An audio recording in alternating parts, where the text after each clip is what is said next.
মুখ্যমন্ত্ৰীৰ মুখত লীনা দলৰ প্ৰসংগ CBIয়ে দোষী বুলি সাব্যস্ত কৰিলে লীনা দলৰো শাস্তি হ'ব এইবাৰ মুখ্যমন্ত্ৰীৰ মুখত আৰু কাৰ নাম ললে এছআই জোনমণি ৰাভাৰ মৃত্যুৰ ঘটনাই সমগ্ৰ ৰাজ্যত জোকাৰি গৈছিল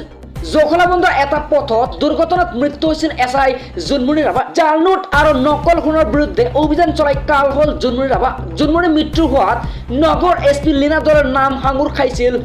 জোনমণিৰ মাতৃয়ে লীনা দলৰ নাম বাৰে বাৰে মুখত আনি আছে তেওঁ কৈছে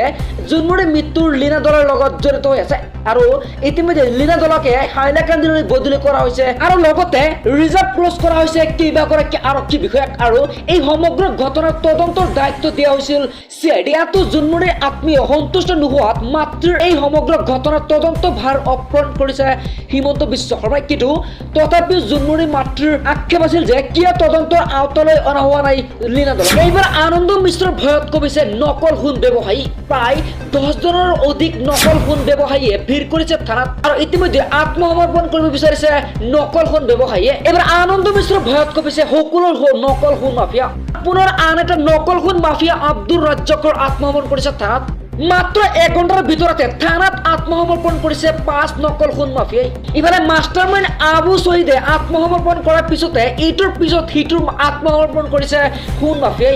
আৰু ইতিমধ্যে পুনৰ 10ৰ পৰা 15 জনীয়া এটা মাফিয়াৰ দলৰ আত্মসমৰ্পণ কৰিবলৈ খবৰ আহি পৰিছে আৰু ৰাজ্যত এনকাউণ্টাৰৰ ভয়ত হাহাকাৰ লাগিছে নকল সোণ আৰু জাল নোট মাফিয়াৰ মাজত ইফালে বঙালমৰা আৰক্ষী চকীত আত্মসমৰ্পণ কৰিছে বহুকেইটা নকল সোণ মাফিয়াই এইবাৰ ৰাজ্যৰ আনন্দ মিশ্ৰৰ ভয়ত কমিছে নকল সোণৰ মাফিয়া ইফালে পুনৰ আন এটা নকল সোণ মাফিয়া আব্দুল ৰাজ্জাকে আত্মসমৰ্পণ কৰিছে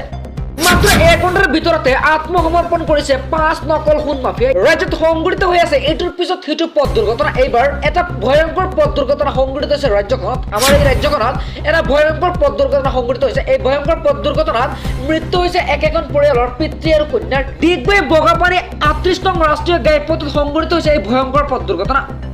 আৰু চাহপাত কঢ়িয়াই অনা ট্ৰাক আৰু মাৰুতি বাহনৰ মাজত সংঘটিত হৈছে এই ভয়ংকৰ সংঘৰ্ষ